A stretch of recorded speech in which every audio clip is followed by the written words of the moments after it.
Next we have the secondary glomerular disorders. Primary में हमने discuss कर लिए थे जो है minimal change disease, focal segmental, membranous हमने डिस्कस किया, और इसके अलावा नेफ्रेटिक में हमने 2 और डिस्कस किए थे जो यहाँ पे लिखे हुए थे। IgA नेफ्रोपैथी जिसको हम बर्गर डिजीज़ भी कहते हैं, और हाइड्रोनेफ्राइटिस जिसको हम एलपॉट सिंड्रोम कहते हैं। डायबिटिक नेफ्रोपैथी जो है most common cause of and stage renal disease होती है। तो एक चीज़ आ जाती है कि डायबिटिक नेफ्रोपैथी, ठीक है, तो ये आ जाती है हमारी सेकेंडरी कि डायबिटीज़ की वजह से जो किडनी जो है वो ख़राब हो रही है, ठीक है। इसके अलावा जो है वो आ जाती है हाइपरटेंसिव के हाइपरटेंशन की वजह से जो है नेफ्रोपैथी हो रही है। इसके अलावा ल्यूपस SLE की वजह से जो किडनी इफेक्ट होती है, SLE को हम र्यूमेटोलॉजी में डिस्कस कर चुके हैं। Then is membranoproliferative glomerulonephritis. Membranoproliferative जो है, इसमें जो है पेशेंट नेफ्रोटिक सिंड्रोम के चीज़ों के साथ भी आता है और नेफ्रेटिक के साथ भी आता है। मतलब प्रोटीन यूरिया भी होता है, हेमाचूरिया भी होता है, और ये भी हेपेटाइटिस C इन्फेक्शन की वजह से होता है। Hepatitis B, syphilis, lupus, just like the membranous glomerulonephritis, ठीक है। इसका प्रोग्नोसिस जो है वो पुअर होता है, और ट्रीटमेंट जो है वो इफ़ेक्टिव जो है इतना नहीं होता। रीनल फेलियर इसमें मोस्टली डेवलप हो जाता है। तो मेम्ब्रेनो प्रोलिफरेटिव जो है इसके बारे में यहाँ पे तो लिखा हुआ है ये, और जो हमारा है इरफान मसूद उसमें थोड़ा सा इसकी डिटेल लिखी हुई है कि it is a glomerular disease in which there is presentation of nephrotic as well as nephritic syndrome. इसमें 2 टाइप्स होती हैं, टाइप 1 होती है और टाइप 2 होती है।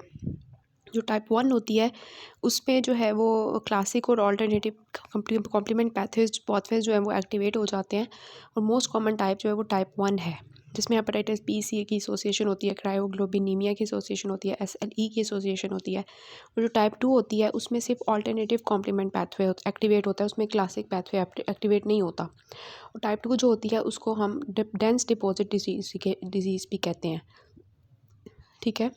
और इसमें जो है ना टाइप 2 में C3 फैक्टर जो है वो होता है, जो कि हमारा जो है ना इन्वॉल्व होता है। जब बहुत ज़्यादा देर तक C3 कॉम्प्लीमेंट सिस्टम एक्टिवेट रहेगा तो उसकी कमी हो जाएगी, तो उसको कहेंगे कि लो कॉम्प्लीमेंट सेल लेवल्स हो जाएंगे, ठीक है। फिर रीनल बायोप्सी जब हम मेम्ब्रेनो प्रोलिफरेटिव ग्लोमेरुलोनेफ्राइटिस में करवाएंगे तो उसमें जो लाइट माइक्रोस्कोपी होगी उसमें हमें जो है MCQs में आ सकता है कि ट्रैम ट्रैक अपीयरेंस मिलती है। और इलेक्ट्रॉन माइक्रोस्कोपी में जो टाइप 1 होती है उसमें सब एंडोथीलियल डिपॉजिट्स होते हैं एंडोथीलियम के नीचे। जो टाइप 2 होती है उसमें मेम्ब्रेन के अंदर डिपॉजिट्स होते हैं, इंट्रा मेम्ब्रेनस डिपॉजिट्स। तो टाइप 1 में सब एंडोथीलियल है और टाइप 2 में इंट्रा मेम्ब्रेनस है, ठीक है। उसके बाद नेक्स्ट डिजीज़ आ जाती है post streptococcal glomerulonephritis. It is the most common cause of nephritic syndrome, ठीक है। ये कब होगा? जब ग्रुप A स्ट्रेप्टोकोकस इन्फेक्शन की हिस्ट्री होगी अपर रेस्पिरेटरी ट्रैक्ट इन्फेक्शन की 2 हफ्ते पहले। बच्चों में ज़्यादा होता है, इसमें नेफ्रेटिक की ज़्यादा सिम्टम्स आ रहे होते हैं, हेमाचूरिया, बाकी एडिमा, हाइपरटेंशन ये भी हो सकता है। और जो है ना इसमें हमें ASO का टाइटर हाई मिलेगा क्योंकि स्ट्रेप्टोकोकस का इन्फेक्शन हुआ था। ये खुद ब खुद रिजॉल्व कर जाता है, इसका एक्सलेंट प्रोग्नोसिस होता है, लेकिन कभी कभार ये रैपिडली प्रोग्रेसिव ग्लोमेरुलोनेफ्राइटिस में मोस्टली अडल्ट्स में जो है ना कन्वर्ट हो जाता है। इसकी जो थेरेपी होती है वो सपोर्टिव होती है, इसमें हम एंटी हाइपरटेंसिव्स देते हैं, लूप डायरेटिक्स देते हैं एडिमा के लिए, इन्फेक्शन के लिए हम एंटीबायोटिक्स देते हैं लेकिन इतना इम्पॉर्टेंट नहीं है, और स्टेरॉइड्स हम स्वेयर केसेस में दे देते हैं, ठीक है। तो इसमें तो ये छोटा सा इस तरह से लिखा हुआ था, तो एक्स्ट्रा पॉइंट्स मैं आपको इरफान मसूद से इसके बता देती हूँ, या इसको एक दफ़ा रिपीट कर देती हूँ। It is the most common type of post streptococcal glomerulonephritis.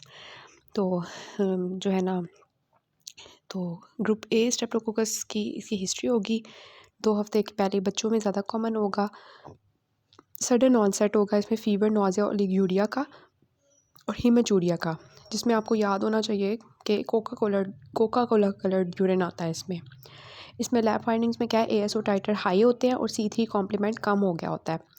Light microscopy में हमें इसमें लंपी बम्पी अपीयरेंस मिलती है, और इलेक्ट्रॉन माइक्रोस्कोपी में सब एपिथेलियल हम्प्स मिलते हैं, ठीक है। और ट्रीटमेंट इसका सपोर्टिव होता है, खुद ब खुद रिजॉल्व कर जाता है सब कुछ। और इसके अलावा हम डायरेटिक्स देते हैं, इन्हिबिटर्स देते हैं, स्टेरॉइड्स देते हैं इसकी ट्रीटमेंट के लिए। तो ये हो गया। उसके बाद आता है गुड पास्चर। ये इसका जो है ना इम्पॉर्टेंट है इस लिहाज से कि जो है ना ये लंग्स को इन्वॉल्व करता है। मैं सबसे पहले इसकी जो बेसिक चीज़ बता रही हूँ कि लंग्स की हिस्ट्री होगी, लंग्स की कोई चीज़ प्रॉब्लम होगी। मैं आपको इसका सिनेरियो भी डिस्कस करवाऊंगी गुड पास्चर का। उसमें लंग्स के मसाइल आ रहे होंगे, सिम्टम्स आ रहे होंगे, ठीक है। तो इसका ट्रायड होता है कि प्रोलिफरेटिव ग्लोमेरुलोनेफ्राइटिस होगा, क्रेसेंटेरिक, साथ में पल्मोनरी हेमरेज होगा, और इसके अलावा IgG anti glomerular basement membrane antibody होगी, ठीक है। इसमें क्या होगा, रैपिडली प्रोग्रेसिव रीनल फेलियर होगा, हिमोप्टोसिस होगी। देखिए लंग्स के सिम्टम्स, हिमोप्टोसिस, कफ, डिस्निया। लंग डिजीज़ जो है वो हमारी होती है, रीनल बायोप्सी में हमें लीनियर इम्यूनोफ्लोरेसेंस पैटर्न मिलता है। इसकी ट्रीटमेंट क्या होती है कि वो जो सारी एंटीबॉडीज़ इकट्ठी हुई हैं, IgG एंटीबॉडीज़, उनको हमने बॉडी से निकालना है, तो प्लाज्माफोरेसिस करेंगे, ठीक है। और इसके अलावा स्टेरॉइड्स और साइक्लोफॉस्फामाइड। तो ये हमारा है गुड पास्चर्स, ठीक है। इसको मैं आपको बता देती हूँ इरफान मसूद से कि ये टाइप 2 हाइपर सेंसिटिविटी डिजीज़ होती है। इसमें मेल्स में ज़्यादा कॉमन होती है। इसमें क्या होता है, एंटी बेसमेंट मेम्ब्रेन एंटीबॉडीज़ बन जाती हैं against the collagen in the glomerular and pulmonary capillaries. Again collagen defect है, जैसे एलपॉट में था, ठीक है। तो कोलेजन कौन सा इफेक्ट होगा, ग्लोमेरुलर और पल्मोनरी कैपिलरीज का, ठीक है। और पेशेंट किसके साथ आएगा, हेमोप्टाइसिस के साथ।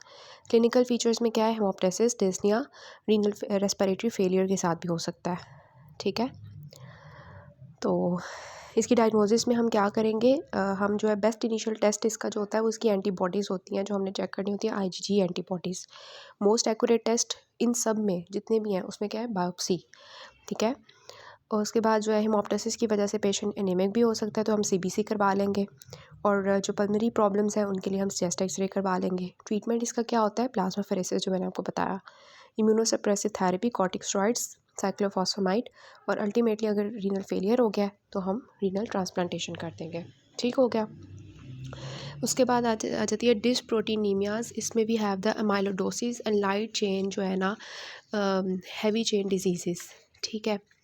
अब एमाइलोडोसिस जो है इसका इरफान मसूद पे एक टॉपिक लिखा हुआ है, मैं थोड़ा सा एमाइलोडोसिस का बता देती हूँ कि एमाइलोडोसिस में क्या होता है कि जो बीटा प्लेटेड शीट्स होती हैं ना, ठीक है, प्रोटीन्स जो कि बीटा प्लेटेड शीट्स बनाती हैं, उनकी जो है ना इनसॉल्युबल फॉर्म्स जो है वो क्यूमुलेट हो जाती हैं किडनी के अंदर, जिसको कहते हैं एमालॉइड्स।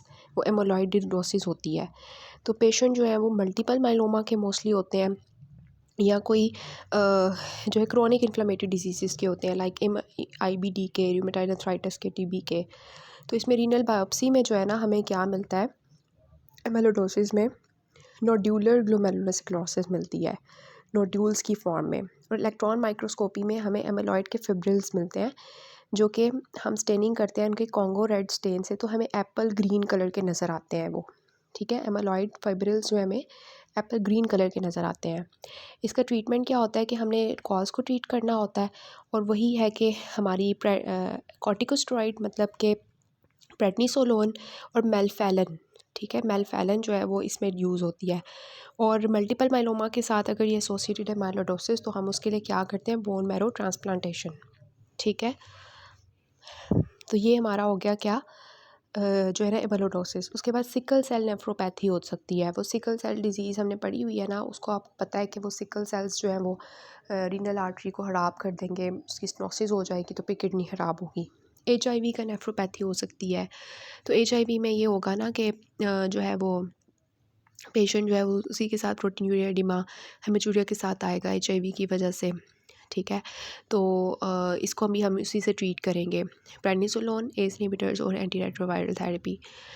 इसके अलावा हमारी होती है ग्लोमेरुलोटोसिस विद पोलियंजाइटिस।